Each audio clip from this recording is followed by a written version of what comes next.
Hello student, प्रकाश का परावर्तन। प्रकाश के परावर्तन में आप लोग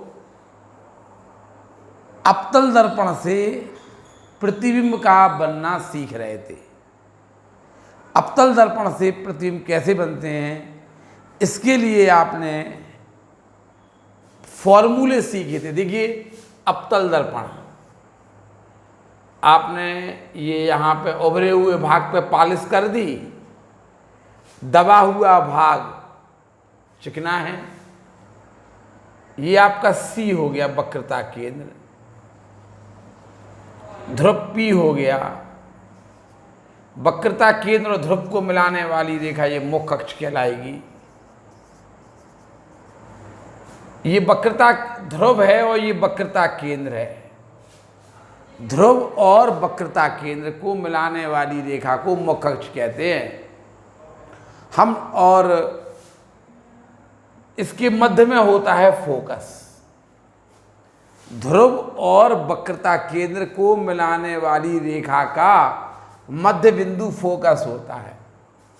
इसको हम प्रूफ करके भी दिखाएंगे आगे चल के। यहां देखिए, पहला फॉर्मूला हमने बताया था कि मुख्य अक्ष के समांतर चलने वाली किरण दर्पण से परावर्तन के पश्चात फोकस से होकर जाती है। दूसरा फॉर्मूला हमने आपको बताया था, ये P हो गया, ये C है, इसके मध्य में F हो गया। नंबर 2, फॉर्मूला नंबर 2, वक्रता केंद्र से जाने वाली किरण दर्पण से परावर्तन के पश्चात अपने मार्ग में वापस लौट आती है। जो भी वक्रता केंद्र से किरण जाएगी वो दर्पण पे अभिलंब टकराती है, इसलिए अपने मार्ग में वापस लौट आती है। तीसरा फॉर्मूला हमने आपको बताया था, ये P हो गया, ये C हो गया, इसके मध्य में F हो गया। फोकस से जाने वाली किरण दर्पण से परावर्तन के पश्चात मुख्य अक्ष के समांतर हो जाती है।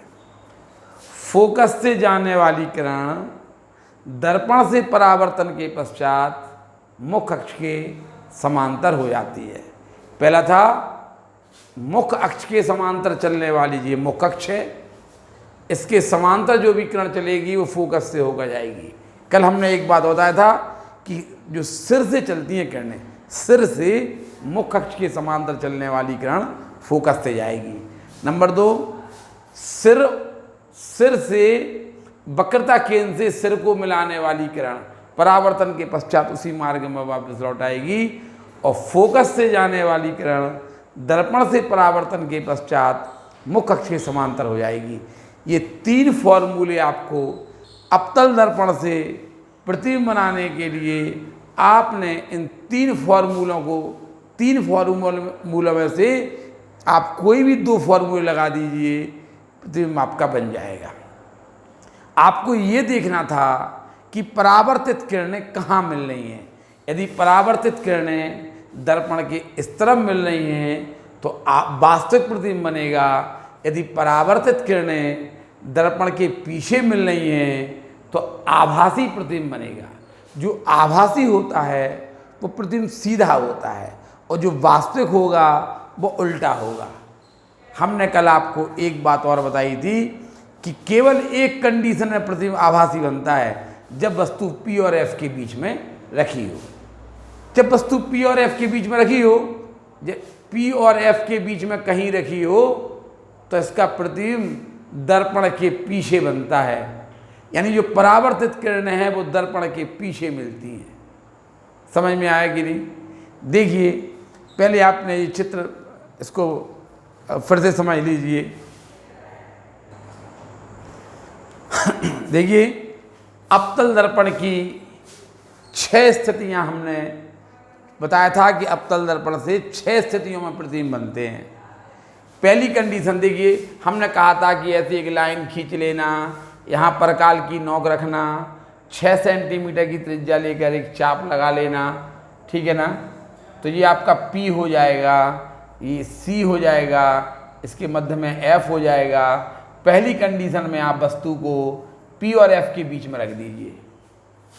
बताइए, क्वेश्चन पेपर में आएगा, यदि कोई वस्तु अवतल दर्पण के सामने उसकी ध्रुव और फोकस के बीच में रखी हो तो उसका प्रतिबिंब कैसा बनेगा।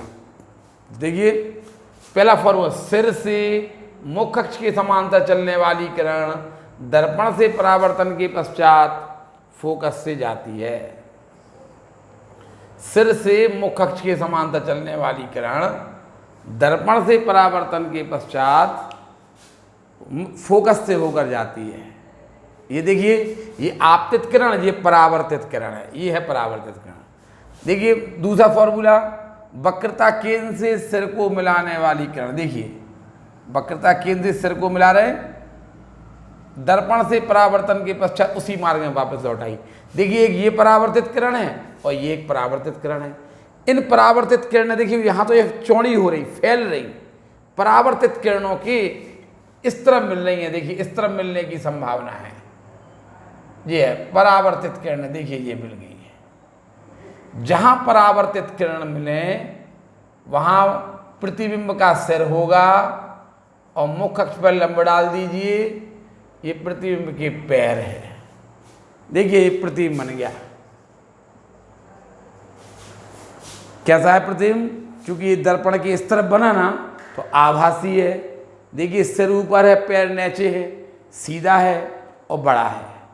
केवल एक कंडीशन में प्रतिबिंब आभासी बनता है, बाकी हर कंडीशन में प्रतिबिंब दर्पण के इस तरफ बना हुआ मानते हैं। देखिए, कल हमने पहली कंडीशन आपको ये सिखा दी थी और कल दूसरी कंडीशन हमने आपको नहीं सिखाई थी। फिर से देखिए, आप एक ऐसी लाइन खींच लेंगे, यहाँ पे परकाल की नोक रखेंगे और 6 सेंटीमीटर त्रिज्या लेके ऐसे एक चाप लगा देंगे तो ये P आ जाएगा, ये C है, इसके मध्य में F होगा। अब आप वस्तु को F पर रखिए। पता है ना, इसका प्रतिबिंब वास्तविक बनेगा। कैसे पता है वास्तविक बनेगा?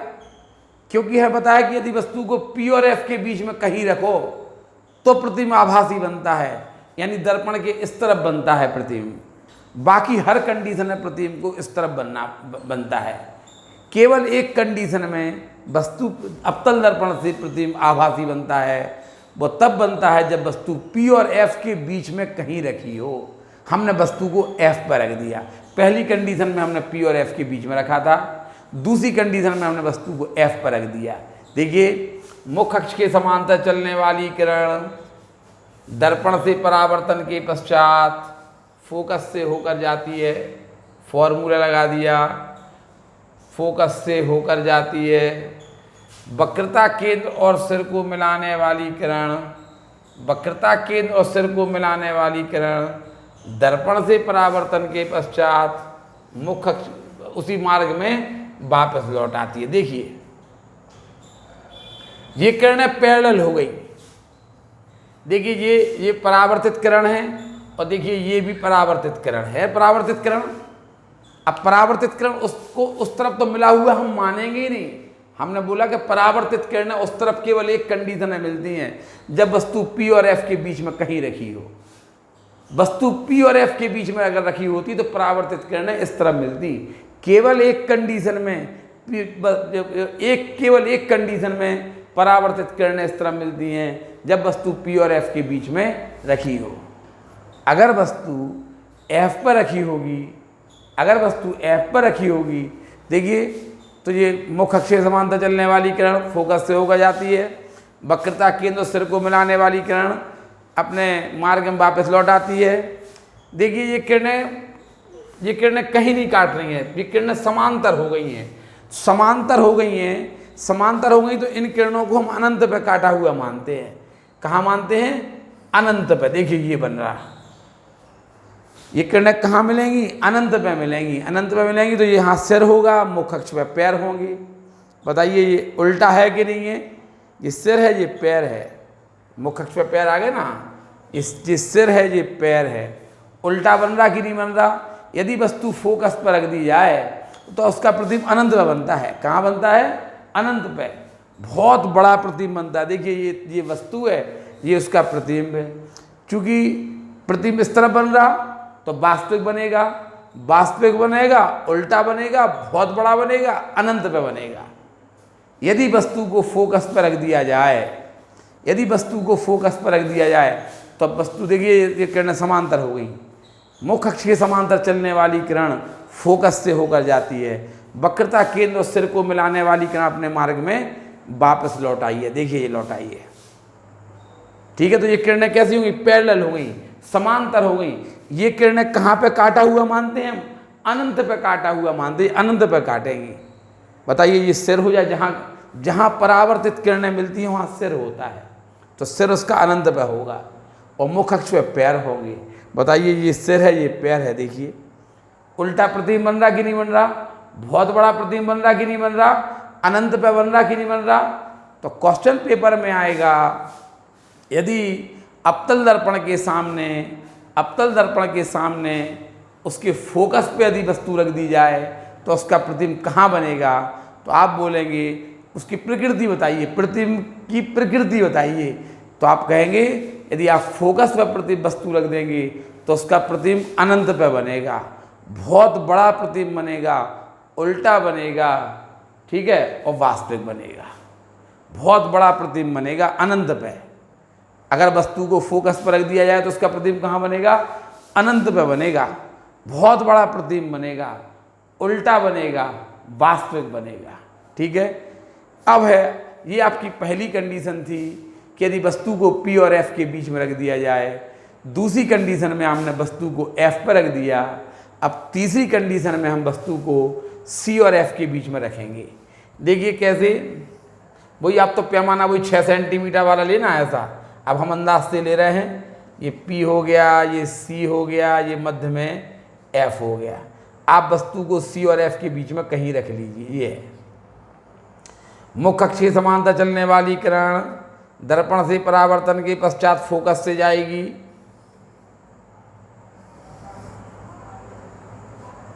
मुख्य अक्ष के समांतर चलने वाली किरण दर्पण से परावर्तन के पश्चात फोकस से होकर जाती है। वक्रता केंद्र और सिर को मिलाने वाली किरण अपने ही मार्ग में वापस लौट आती है। देखिए ये परावर्तित किरण है और देखिए ये भी परावर्तित किरण है। इस तरफ तो वो मिलेगी नहीं, ठीक है ना। देखिए इनको कहाँ मिलने की, ये आ गया, ये परावर्तित किरण ये आ रही है, ये परावर्तित ये मिल गई। जहाँ परावर्तित किरणें मिले वहाँ सिर होता है, मुख्य अक्ष पे पैर होते हैं। देखिए यदि वस्तु को क्वेश्चन आएगा, यदि अवतल दर्पण के सामने, अवतल दर्पण के सामने उसके फोकस और वक्रता केंद्र के बीच में यदि हम वस्तु रख दें तो उसका प्रतिबिंब कैसा बनेगा? तो आप कहेंगे बड़ा बनेगा, वास्तविक बनेगा, उल्टा बनेगा। यदि वस्तु को फोकस पर रख दिया जाए तो उसका प्रतिबिंब कैसा बनेगा? यदि वस्तु को फोकस पर रख दें तो उसका प्रतिबिंब अनंत पे बनेगा, बहुत बड़ा प्रतिबिंब बनेगा, अनंत पे, उल्टा बनेगा और वास्तविक बनेगा। केवल एक कंडीशन में ध्यान रखना, केवल एक कंडीशन है प्रतिबिंब आभासी बनता है जब वस्तु फोकस के पहले रखी हो, P और ध्रुव और फोकस के बीच में रखी हो, तो परावर्तित किरणें यहाँ मिलती हैं। बाकी हर केस में देखिए आप, ये परावर्तित किरणें जा रही, ये परावर्तित किरणें जा रही, तो ये यहीं मिल रही कि नहीं, इस तरफ मिल रही कि नहीं। तो ये अगर इस तरफ मिलेंगी, दर्पण के इस तरफ मिलती हैं, तो ये प्रतिबिंब वास्तविक होगा। और देखिए ये उल्टा है कि नहीं है और बड़ा है कि नहीं है। इस प्रकार से आपने ये 3 कंडीशन, आपने ये कंडीशन नहीं पढ़ी है, नई कंडीशन है। इसके बाद हमने आपको एक 4th कंडीशन पढ़ाई थी। देखिए ये P C F, आप लोग 6 सेंटीमीटर वाला नाप के बनाना। चौथी कंडीशन में हमने वस्तु को C पर रख दिया। आप नाप तोल के बनाएंगे, फेयर चित्र आएगा आपका। यहाँ देखिए मुख्य अक्ष के समांतर चलने वाली किरण दर्पण से परावर्तन के पश्चात फोकस से होकर जाती है। अब देखिए वस्तु तो वक्रता केंद्र पर रखी ही है, तो आप वक्रता केंद्र और सिर को मिलाने वाला फॉर्मूला नहीं लगाएंगे, आप तीसरा वाला फॉर्मूला लगाएंगे। कोई भी 2 फॉर्मूले लगाए जाते ना। देखिए फोकस से जाने वाली, सिर से फोकस को मिलाने वाली किरण दर्पण के से परावर्तन के पश्चात मुख्य अक्ष के समांतर हो जाती है। ये हो गई। देखिए ये ना। तो अगर वस्तु सी पर रखी है तो उसका प्रतिबिंब देखिए, ये है परावर्तित किरण, देखिए ये है परावर्तित किरण। तो यदि वस्तु सी पर रखी है तो उसका प्रतिबिंब देखिए सी पर ही बन रहा है। यदि वस्तु सी पर रखी है तो उसका प्रतिबिंब सी पर ही बनेगा। अगर वस्तु वक्रता केंद्र पर रख दी जाए, क्वेश्चन आ जाए कि यदि अवतल दर्पण के सामने वक्रता केंद्र पर यदि हमने वस्तु को रख दिया जाए तो उसका प्रतिबिंब कहाँ बनेगा? वक्रता केंद्र पर ही बनेगा, वस्तु के बराबर बनेगा, उल्टा बनेगा, वास्तविक बनेगा। अगर हम वक्रता केंद्र में वस्तु रख दें तो उसका प्रतिबिंब वक्रता केंद्र पर ही बनेगा, उल्टा बनेगा, वास्तविक बनेगा, वस्तु के बराबर बनेगा। ठीक है, तो ये वाली हमने आपको चौथी कंडीशन देखिए। ये पहली कंडीशन है, केवल पहली कंडीशन में जब वस्तु को पी और एफ के बीच में रखते हैं तो परावर्तित किरणें दर्पण के पीछे मिलती हैं, अर्थात आभासी प्रतिबिंब बनता है। ये सिर, मुख अक्ष व पैर, आभासी प्रतिबिंब को हम डॉट डॉट से दिखाते हैं। ये आभासी किरणें डॉट डॉट से, ये सब इस तरफ की किरणें सब वास्तविक हैं, आपने देख लिया होगा। इस टाइप से आपके ये 4 कंडीशन हो गई हैं।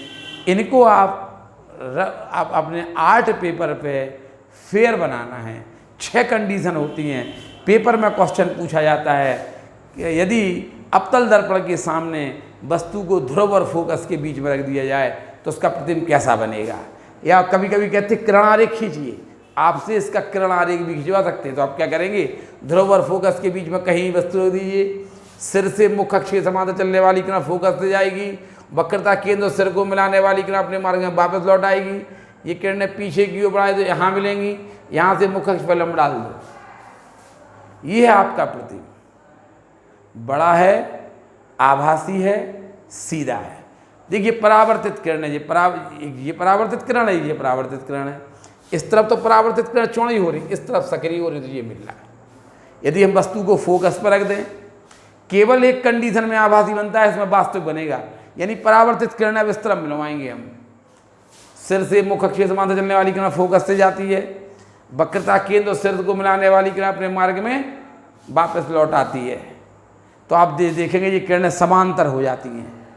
परावर्तित किरणें कैसी हो गई हैं? समांतर होती हैं, समांतर हो गई हैं। ये कहीं नहीं काटेंगी, ये कहाँ काटेंगी?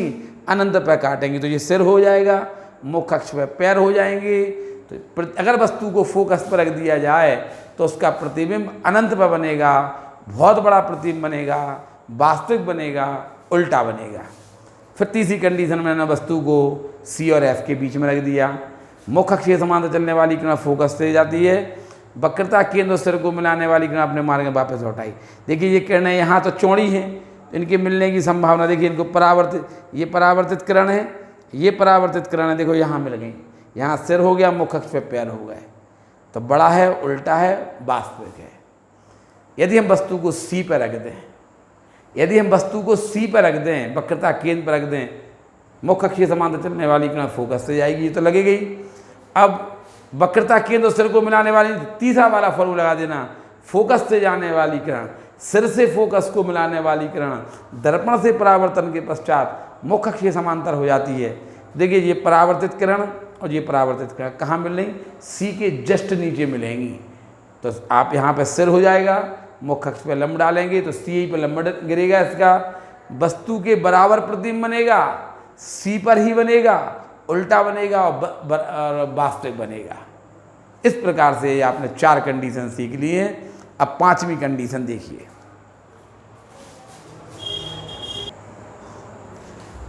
देखिए अभी हमने आपको 4 कंडीशन बता दी हैं, अब आप 5वीं कंडीशन देखिए। यहाँ देखिए, ये आप क्या करना, ऐसी लाइन खींच लेना, कोई भी आप स्थिति बनाइए, कोई भी स्थिति बनाइए, आप एक लाइन खींच लीजिए, यहाँ पे एक पॉइंट सी लीजिए, यहाँ पे परकाल की नोक रखिए, 6 सेंटीमीटर का ऐसा चाप लगाइए, ये P हो गया, इसके मध्य में F हो गया। अब वस्तु को हम पहली कंडीशन में हमने इनके बीच में रखा था, दूसरी में F पर रखा, तीसरी में C और F के बीच में रखा, चौथी में C में रखा, 5वीं में C के बाहर रख रहे हैं। देखिए पहले मुख अक्ष के समांतर चलने वाली किरण दर्पण से परावर्तन के पश्चात फोकस से जाती है। वक्रता केंद्र से जाने वाली किरण, देखिए वक्रता केंद्र से जाने वाली किरण, वक्रता केंद्र और सिर को मिलाने वाली किरण दर्पण से परावर्तन के पश्चात उसी मार्ग में वापस लौट आती है। ये देखिए ये परावर्तित किरण और देखिए ये परावर्तित किरण, परावर्तित किरण यहाँ मिलने की नहीं, तो ये हो गया इसका सिर, मुख अक्ष पे हो गया इसके पैर। देखिए छोटा प्रतिबिंब है कि नहीं है, उल्टा है कि नहीं है, वास्तविक है कि नहीं है। तो आप क्वेश्चन पेपर में आएगा, यदि अवतल दर्पण के सामने किसी वस्तु को उससे वक्रता केंद्र से, वक्रता त्रिज्या से अधिक दूरी पर रख दिया जाए, देखिए ये वक्रता त्रिज्या होगी, से अधिक दूरी पर रख दिया जाए तो उसका प्रतिबिंब उल्टा बनेगा, वास्तविक बनेगा, छोटा बनेगा। उल्टा वास्तविक और छोटा बनेगा। देखिए छोटा प्रतिबिंब, ये वस्तु है, ये प्रतिबिंब है, बना लेंगे। अब है आपकी छठवीं कंडीशन, क्या करेंगे देखिए फिर वही आप ये पी यहाँ पे सी लिख देंगे, 6 सेंटीमीटर का आर कैसा लगा देंगे, पी आ जाएगा, मध्य में एफ है। अब हम वस्तु को अनंत पर रख देंगे, बहुत दूर रख देंगे। जो वस्तु होती अनंत पर वस्तु होती है ना, उससे समांतर किरणें चल के आती हैं। जो अनंत पर वस्तु रखी जाती है उससे समांतर किरणें चल के आती हैं। देखिए हम पहला फॉर्मूला लगा रहे हैं, वक्रता केंद्र से जाने वाली किरण, वक्रता केंद्र से जाने वाली किरण दर्पण से परावर्तन के पश्चात अपने मार्ग में वापस लौट आती है। नंबर 2 देखिए अनंत से आ रही नहीं किरणें, अनंत से इसकी जो हम तीसरा फॉर्मूला लगा रहे हैं, फोकस से जाने वाली किरण, देखिए और ये किरणें समांतर आएंगी। हमने बोला अगर वस्तु अनंत पे है तो अनंत पे स्थित वस्तु से समांतर किरणें चल के आती हैं। अनंत पे स्थित वस्तु से, वस्तु अनंत पे है तो इससे समांतर किरणें चल के आएंगी। कैसे चलेंगी समांतर, एक बार फिर देखिए। पहला फॉर्मूला लगा दिया, वक्रता केंद्र से जाने वाली किरण अपने मार्ग में वापस लौट आई। दूसरी किरण इसकी फोकस से जा रही है, लेकिन वो इस किरण के समांतर चल के आएगी। देखिए दूसरी किरण जो फोकस से जा रही है दर्पण से परावर्तन के पश्चात मुख अक्ष के समांतर हो जाएगी और फोकस पे रखी, यहाँ देखिए प्रतिबिंब कहाँ बनेगा, फोकस पे बन जाएगा। देखिए ये किरण आई, ये परावर्तित किरण, ये आपतित किरण, ये परावर्तित किरण। देखिए ये आपतित और ये परावर्तित, देखिए ये परावर्तित और ये परावर्तित। बताइए दोनों परावर्तित किरणें यहाँ मिल रही, तो यहाँ सिर होगा, मुख अक्ष पे पैर होंगे। अभी आपने देखा था जब वस्तु फोकस पर रखी थी, सेकंड कंडीशन में देखा था आपने कि जब वस्तु फोकस पर रखी थी तो उसका प्रतिबिंब अनंत बना था, और जब वस्तु अनंत पर रखी है तो उसका प्रतिबिंब फोकस पर बन रहा है। फिर से देखिए आपने सेकंड कंडीशन है, वस्तु को कहाँ रखा था, फोकस पे, तो उसका प्रतिबिंब कहाँ बन रहा था, अनंत पे बन रहा था, बहुत बड़ा बन रहा था, वास्तविक बन रहा था, उल्टा बन रहा था, अनंत पे। लेकिन यदि वस्तु को आप अनंत पर रख दो, अनंत पे, तो अनंत से समांतर किरणें चल के आती हैं। पहला सूत्र लगाया हमने, वक्रता केंद्र से जाने वाली किरण अपने मार्ग में वापस लौट आएगी। दूसरा सूत्र लगाया हमने, फोकस से जाने वाली किरण, लेकिन ये किरण है ना, इस किरण के समांतर चलेगी, क्योंकि अनंत से जो किरणें चल के आती हैं वो समांतर मानी जाती हैं। तो दूसरी किरण जो चलेगी, जो फोकस से जाएगी, मुख अक्ष दर्पण से परावर्तन के पश्चात मुख अक्ष के समांतर हो जाएगी, और ये किरणें कहाँ मिलेंगी, फोकस पे मिलेंगी। तो इस प्रकार से आपने फोकस पे ने आपने मिला दिया। ये फोकस देखिए, ये परावर्तित किरण और ये परावर्तित किरण यहाँ मिल गई, ठीक है ना। तो जहाँ मिल रही है वहाँ सिर, मुख अक्ष पे पैर होंगे, इसके कर लेंगे। ये इसकी 6 कंडीशन आपकी हो गई। 6 कंडीशन आपने इसकी बना ली। इनको आप आर्ट पेपर पर, ये समझ में आइए कि यदि वस्तु अनंत पर रखी है तो उसका प्रतिबिंब फोकस पर बनेगा, अगर वस्तु फोकस पर रखी होती तो उसका प्रतिबिंब अनंत बनता है। ये उतार लीजिए और फेर पर बना के लाइए।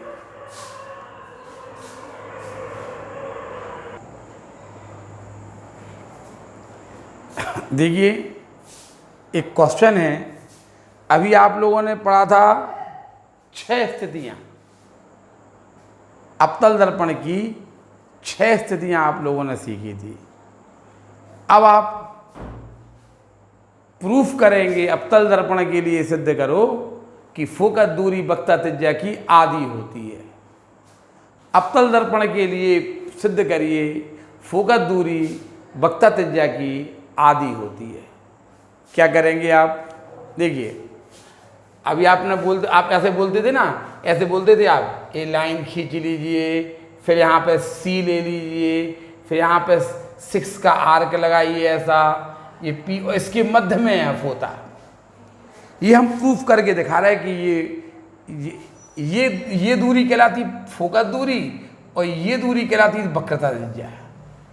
जब आपने इसको मध्य में लगाया था तो ये पी एफ फोकस दूरी हो गई, ये वक्रता त्रिज्या पी सी हो गई। पी एफ पी सी की आधी होती है, ये प्रूफ करो। क्या करेंगे आप? देखिए, मुख्य अक्ष के समांतर चलने वाली किरण दर्पण से परावर्तन के पश्चात फोकस से होकर जाती है। मुख्य अक्ष के समांतर चलने वाली किरण दर्पण से परावर्तन के पश्चात फोकस से जाएगी। हमने कहा था ये आपतित किरण है, देखिए ये आपाती किरण है, ये परावर्तित किरण है, और हमने कहा था दर्पण के किसी बिंदु से आप वक्रता केंद्र को मिलाइए तो इसे आप अभिलंब कहेंगे। ये अभिलंब है, ये आपाती किरण, ये परावर्तित किरण और ये अभिलंब है, ये अभिलंब कहलाता है। ये अभिलंब है। लो बताइए, आपाती किरण और अभिलंब के बीच में जो कोण बनता है उसे आपतन कोण आई कहते, और परावर्तित किरण, ये परावर्तित किरण और अभिलंब के बीच में जो कोण बनता है उसे परावर्तन कोण आर कहते। आपाती किरण और अभिलंब के बीच में जो कोण बनता है उसे आपतन कोण आई कहते। परावर्तित किरण और अभिलंब के बीच में जो कोण बनता है उसे परावर्तन कोण आर कहते। ठीक है, तो परावर्तन के नियम से हमें सिद्ध करना है कि अवतल दर्पण के लिए हमें सिद्ध करना है कि ये फोकस दूरी है पी एफ, फोकस दूरी पी एफ वक्रता त्रिज्या पी सी की आधी होती है। ये हमें प्रूफ करना है। क्या करेंगे आप? देखिए, ये आपाती किरण है, ये परावर्तित किरण है, और दर्पण के किसी बिंदु को वक्रता केंद्र से मिलाइए तो ये अभिलंब कहलाता है। क्योंकि आपको पता है ना, वक्रता केंद्र से जाने वाली किरण अपने मार्ग में वापस लौट आती है, क्योंकि अभिलंब के अंदर से जाती है ना। जो भी किरण अभिलंब के अंदर से जाएगी तो उसी मार्ग में वापस लौटेगी, ये हमने बताया था आपको। तो ये अभिलंब हो गया। ये आपाती किरण और अभिलंब के बीच में कोण आपतन कोण है। यहाँ देखिए, कोण आई बराबर कोण आर परावर्तन के नियम से, परावर्तन के नियम से बताइए कोण आई कोण आर के बराबर है कि नहीं है? अब आप लिखना कि आई बराबर तो एंगल 1। यहाँ देखिए एकांतर कोण है, ये समांतर मुख्य अक्ष के, ये मुख्य अक्ष है, ये आपका मुख्य अक्ष था, और आपने मुख्य अक्ष के समांतर किरण चलाई थी। मुख्य अक्ष के समांतर चलने वाली किरण फोकस से होकर जाती। ठीक है, आई बराबर R, angle I angle R के बराबर है। और देखिए, angle I equal to angle 1 एकांतर कोण है। बताइए, अरे ये समांतर है कि नहीं है? ये मुख्य अक्ष के समांतर थी कि नहीं थी? तो ये और ये दो आपस में समांतर है कि नहीं? और ये इनको कट कर रही है, ये और ये समांतर है और ये इनको कट कर रही है, एकांतर कोण आएंगे। एकांतर कोण आई बराबर, बताइए, आई आर के बराबर भी है, आई 1 के बराबर भी है, इसलिए angle R equal to angle 1। आप इस ट्राइंगल को देखिए, इस ट्राइंगल में एंगल आर एंगल 1 के इक्वल हो गया, इसलिए ट्राइंगल एम सी एफ में एंगल आर, चूंकि triangle angle R equal to angle 1 यदि किसी त्रिभुज की दो कोण बराबर हों तो बराबर कोणों के सामने की भुजाएं भी बराबर होती हैं। बताइए, ये कोण आर कोण 1 के बराबर है कि नहीं? तो आर के सामने की भुजा सी एफ बराबर होती है 1 के सामने की भुजा एम एफ की। यहाँ देखिए, एंगल आर के सामने की भुजा सी एफ एंगल 1 के सामने की भुजा एम एफ के बराबर होगी। आप इक्वेशन 1 लिख दीजिए। अब देखिए, जो एम एफ है ना, वो लगभग इस शर्त होती है कि जो एम एफ है वो लगभग पी एफ के बराबर होता है। ये शर्त है, चूंकि एम एफ है वो पी एफ के लगभग बराबर होता है। एम एफ को लगभग पी एफ लिख सकते हैं, इसलिए आप 1 से सी एफ बराबर आ गया आपका पी एफ। सी एफ बराबर आ गया आपका पी एफ। अब आप क्या करेंगे, दोनों ओर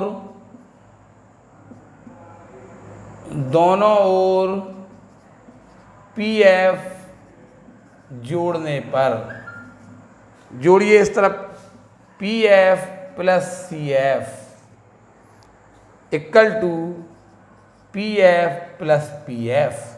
इसमें पी एफ जोड़िए, इसमें पी एफ। बताइए, पी एफ में सी एफ जोड़ो तो क्या हो जाएगा, पी सी।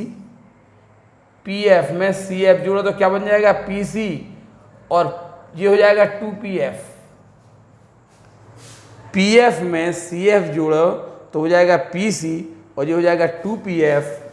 तो ये हो जाएगा P F equal to P C upon 2। P F को लिख देंगे आप फोकस दूरी, P F equal to, P F है फोकस दूरी, पी एफ को आप फोकस दूरी लिख दीजिए। फोकस दूरी इक्वल टू पी सी है वक्रता त्रिज्या अपॉन 2। ये प्रूफ हो गया।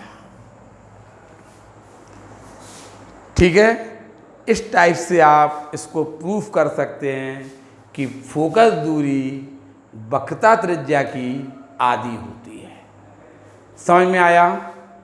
ये प्रकाश का परावर्तन चल रहा था। प्रकाश का परावर्तन में आपने सिद्ध किया है कि फोकस दूरी वक्रता त्रिज्या की आधी होती है।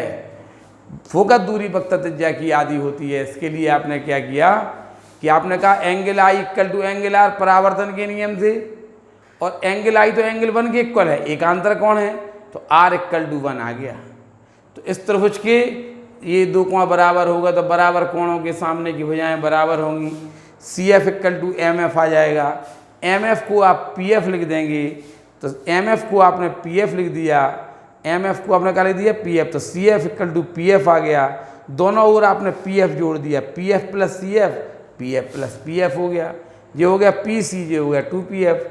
पी एफ को लिख दिया फोकस दूरी, पी सी को लिख दिया वक्रता त्रिज्या। फोकस दूरी वक्रता त्रिज्या की आधी होती है। इस प्रकार प्रकाश के परावर्तन का ये पार्ट 4 यहीं पर समाप्त हो जाएगा। इसके डेरिवेशन को आप बिना देखे पहले एक बार अच्छी तरह देखिए, फिर और पूरी 6 स्थितियाँ आप अच्छी तरह से पढ़िए। फिर इसके चित्र, जो 6 स्थितियों के चित्र आपको आर्ट पेपर पर बना के हमें दिखाना है। फेयर कॉपी पे आप उन चित्रों को चिपका लेंगे। क्वेश्चन कैसे करना है, जैसे हम बोले हैं वो आपके क्वेश्चन थे। ठीक है, आप उतार लीजिए, और ये पार्ट 4 यहीं समाप्त हो जाएगा। पार्ट 5 में फिर आगे फिर देखेंगे आप।